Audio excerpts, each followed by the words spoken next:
अस्सलाम वालेकुम। मैं हूं राजा लियाकत। आप में से बहुत सारे मुझे जानते हैं, जो नहीं जानते मुझे जान लें। चैनल को सब्सक्राइब करें, शेयर करें, लाइक करें और कमेंट ज़रूर करें।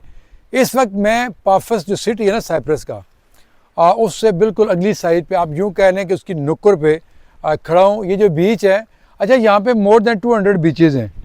आइलैंड है और इसके बीचेज़ ही बीचेज़ हैं, जिस वजह से पूरी दुनिया में ये जाना जाता है।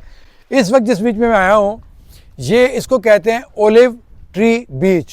ये ऊपर आप देखें तो यहाँ ओलिव के ये दरख्त आपको नज़र आ रहे होंगे और इसके नीचे जो सैंड होते हैं बैठने के लिए बेंचेस, वो बने हुए हैं। पीछे बड़े बड़े विलास बने हुए हैं इसके पूरे बीच के इर्द गिर्द। और अभी नहीं है, मौसम इतना अच्छा नहीं है, इस तरह ये लोग यहाँ पे नज़र नहीं आ रहे। दूर दूर नज़र आते हैं कुछ लोग, कम, लेकिन कम लोग हैं। बहरहाल जी, टूरिज़म जो है वो किसी भी मुल्क की मईशत में रीढ़ की हड्डी की हैसियत रखता है। जिन मुल्कों में टूरिज़म है, और इतना सा मुल्क है ये, टोटल कोई 1 मिलियन से थोड़ी ज़्यादा आबादी है, लेकिन यहाँ पर हर साल तकरीबन 3 मिलियन के करीब टूरिस्ट आते हैं। पूरी दुनिया से टूरिस्ट आते हैं, क्योंकि यहाँ का वेदर बहुत शानदार है। सर्दियों में भी इतनी सर्दी नहीं होती कि बिल्कुल नाकाबिल बर्दाश्त हो जाए। कुछ हिस्सा इसका जो जिसको टोरस कहते हैं, वो हमारे मरी की तरह वहाँ बर्फ़ पड़ती है, बाकी जो है वो मोतदिल मौसम रहता है। इस साल कहते हैं कि 40 साल के बाद जो सर्दी पड़ी थी कुछ दिन, वो बहुत ज़्यादा थी, अदरवाइज बड़ा अच्छा मौसम होता है। तो मैं यहाँ पे ना इन्वेस्टमेंट के हिसाब से भी लोग अब यहाँ पे रेजिडेंसियाँ ले रहे हैं। इनकी एक स्कीम है साइप्रस की, ये जो यूरोपियन साइप्रस है, कि आप 3 लाख यूरो इन्वेस्ट करें यहाँ पे, आपको प्रॉपर्टी ख़रीदें और फिर मेरा 2 या 3 साल उसको से आप बेच नहीं सकते, आप रेंट आउट कर सकते हैं और आपको फैमिली समेत यहाँ की रेजिडेंसी मिल जाती है 5 साल की इब्तिदा में, और उसके बाद ये एक्सटेंड भी हो जाती है। तो इस बुनियाद के ऊपर बहुत सारे मुल्कों के वो लोग जहाँ पे हालात ठीक नहीं है, अमन का मसला है या कुछ और मामलात हैं, तो वो लोग जिनके पास पैसा है वो यहाँ आके रेजिडेंसी ले लेते हैं। 3 लाख या इसके इर्द गिर्द प्रॉपर्टी ख़रीदते हैं, उसके ऊपर VAT होता है 19%, और उसकी बुनियाद के ऊपर यहाँ पे कोई विला ले लिया, कोई अपार्टमेंट ले लिया, कोई ज़मीन ले ली, कोई कमर्शियल जगह ले ली, तो उसकी बुनियाद के ऊपर पूरी फैमिली को मिल जाती है रेजिडेंसी।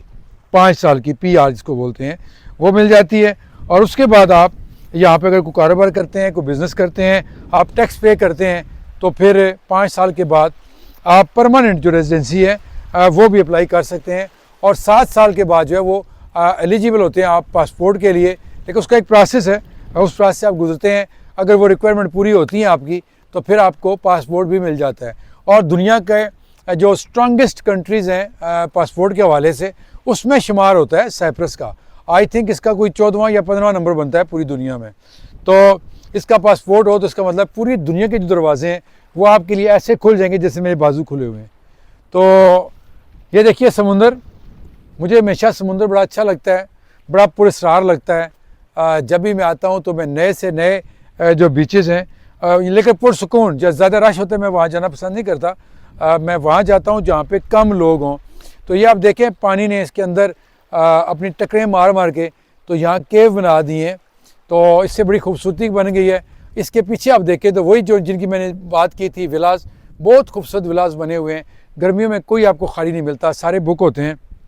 तो ये समुंदर के अंदर अब ये चट्टान है जिसके मैं अंदर आ खड़ा हूँ। अब ये देखें, यहाँ पानी इसके ऊपर भी है। जब समुंदर की लहरें उठती हैं ज़्यादा तो पानी फिर यहाँ तक आता है और बिल्कुल इसके ऊपर से गुजर जाता है पानी, क्योंकि ये यहाँ पे चूँकि कोई पानी नज़र आ रहा है तो इसका मतलब यही है कि पानी इसके ऊपर से, मैंने देखा भी है, जब बहुत तेज़ हवा चलती है और लहरें तेज़ी से आती हैं तो ये लहरें इसके ऊपर से जाती हैं और झाग उड़ाता हुआ पानी काफ़ी दूर तक जाता है। बड़ा शानदार वो फिर एक मंज़र होता है।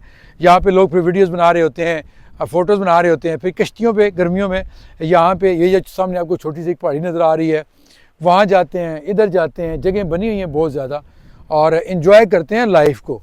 तो जो ज़िंदगी दी है अल्लाह ने, अगर वसाइल दिए हैं थोड़े बहुत, तो ज़रूरी होता है कि आपके पास बहुत ज़्यादा पैसा हो तो तभी आप ज़िंदगी को एंजॉय कर सकते हैं।